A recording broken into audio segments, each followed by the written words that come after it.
Hello students, कैसे हैं आप सब। आज की इस वीडियो में हम करेंगे थर्ड क्लास की हिंदी का चैप्टर नंबर 2। ठीक है, तो आपने पढ़ा ही है। हम इस पाठ का नाम है सेखीबाज मक्खी। और इस वीडियो में आज हम क्या करेंगे, इस पाठ से गद्यांश करेंगे। गद्यांश यानी कि पाठ का कोई भी पैराग्राफ, ठीक है, जिसको आप इंग्लिश में पैराग्राफ बोलते हैं ना। पाठ का कोई भी एक अंश ले लिया जाता है, गद्य का अंश, तो उसको हम बोलते हैं गद्यांश। ठीक है, पेपर में क्या होता है ना कि ऐसे एक गद्यांश दे दिया होता है पाठ से, और उससे 5 प्रश्न पूछे जाते हैं, तो बच्चों को उनके आंसर देने होते हैं। ठीक है, तो चलिए इसकी मैं आपको प्रैक्टिस करवा देती हूँ। पठित गद्यांश को पढ़कर नीचे लिखे प्रश्नों के उत्तर दीजिए।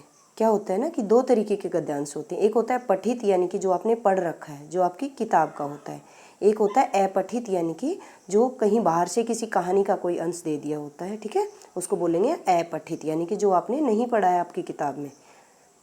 तो आपको क्या करना होता है, ये गद्यांश पढ़ करके इसके प्रश्नों के उत्तर देने हैं। पहले मैं आपको ये गद्यांश पढ़ाऊंगी, समझाऊंगी, उसके बाद हम प्रश्न उत्तर करेंगे। एक था जंगल, उस जंगल में एक शेर भोजन करके आराम कर रहा था। जंगल यानी कि वन, जहाँ पर आपको पता है बहुत सारे पेड़ पौधे होते हैं ना, जिसमें शेर, चीता ये सब रहते हैं, जंगल। तो एक जंगल था और उसमें एक शेर ने भोजन कर लिया था। भोजन करना यानी कि आपको पता है वो हमारी तरह खाना तो खाता नहीं है, वो एक मांसाहारी जानवर है। क्या करता है, हिरन को, जिराफ इत्यादि को क्या करता है, मार के खा लेता है। तो उसने खाना खा लिया था, वो आराम कर रहा था पेड़ की छाया में। इतने में एक मक्खी उड़ती उड़ती वहाँ पहुँची। एक मक्खी आई और उसके पास आ गई।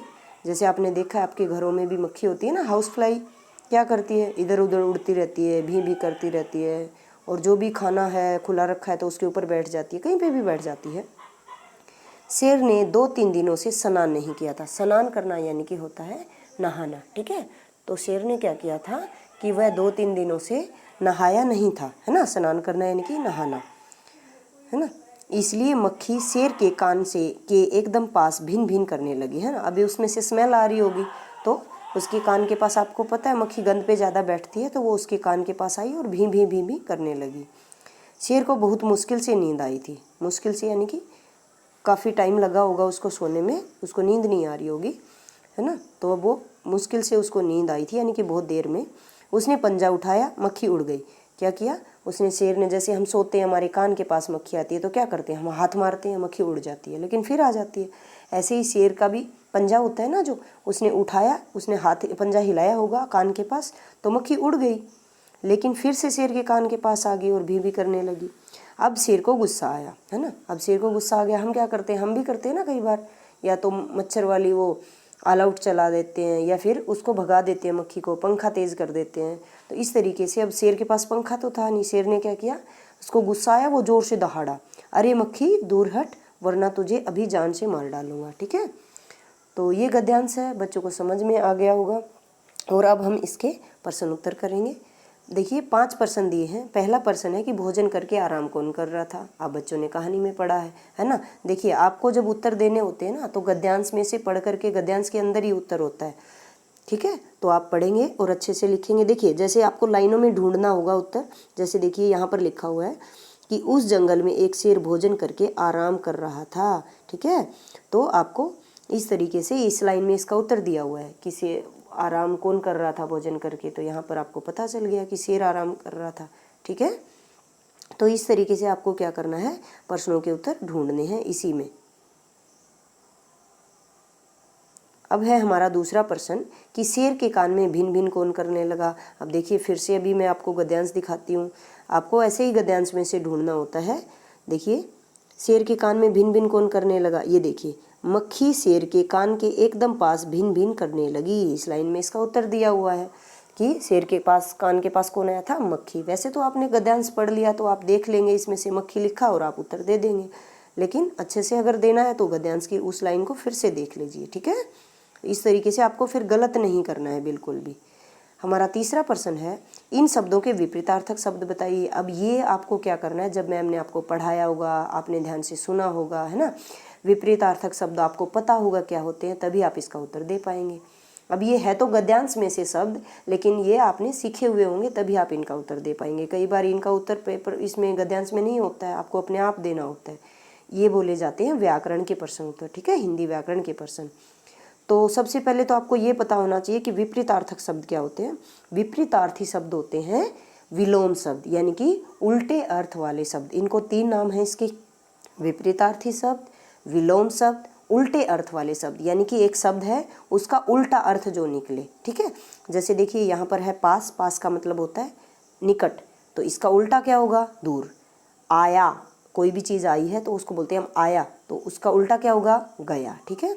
इस तरीके से आपको इसका विपरीतार्थक शब्द का पता होना चाहिए, तभी आप इसका उत्तर दे पाएंगे, ठीक है। ये देखिए इसमें आए हुए होते हैं ये शब्द, ठीक है, तो उसी में से इसको दिया होता है। जैसे देखिए आपको मैं दिखा देती हूँ, यहाँ पर हमारा पास शब्द आया है, ठीक है, और आया शब्द भी कहीं ना कहीं इधर आया होगा, तो इसीलिए ये रहा आया, ठीक है। तो ये दोनों शब्द यहाँ पे आए हैं, ये दे दिए आपको कि आप इनके विपरीतार्थक शब्द लिखिए। अगर आप बच्चे ने अब मैम को ध्यान से सुना होगा, उसने किया होगा, तो वो लिख पाएगा, ठीक है। तो इसलिए आपको क्लास में मैम जो करवाती है ना काम, उनको ध्यान से सुनना होता है। अगला हमारा प्रश्न है, जंगल का अर्थ बताकर वाक्य में प्रयोग करें। इसका पहले आपको अर्थ बताना है, फिर आपको वाक्य बनाना है ना। अभी हम करेंगे ये, और मैंने बताया भी कि जंगल का अर्थ होता है वन, ठीक है। इसे आप कैसे लिखेंगे, शेर ने 2-3 दिनों से स्नान नहीं किया था। अब देखिए एक वाक्य दिया है कि शेर ने 2-3 दिनों से स्नान नहीं किया था, इसका मतलब क्या है, आपको इसका लाइन का अर्थ लिखना है, इसको आसान भाषा में लिखना है कि इसका मतलब क्या हुआ, ठीक है। तो चलिए अब हम करते हैं अपने प्रश्नों के उत्तर। हमारा पहला प्रश्न है कि भोजन करके आराम कौन कर रहा था।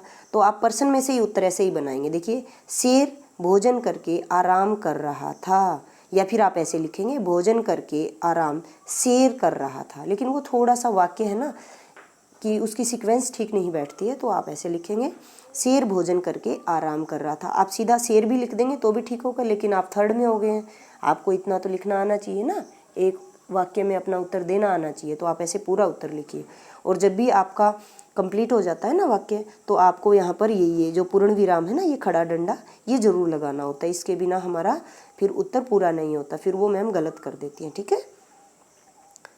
तो अगला प्रश्न देख लेते हैं, शेर के कान में भिन भिन कौन करने लगा। तो आपने पढ़ा था कि मक्खी शेर के कान में भिन भिन करने लगी। अब देखिए यहाँ पर क्या है, ये मक्खी में है ना क, वैसे तो आधा होता है, लेकिन ये फ़ोन में ऐसे ही प्रिंट हो रहा था, क आधा की बजाय इसने हलंत लगा दिया, तो आप इसको ठीक कर लेंगे, आधा क लिख देंगे, ठीक है।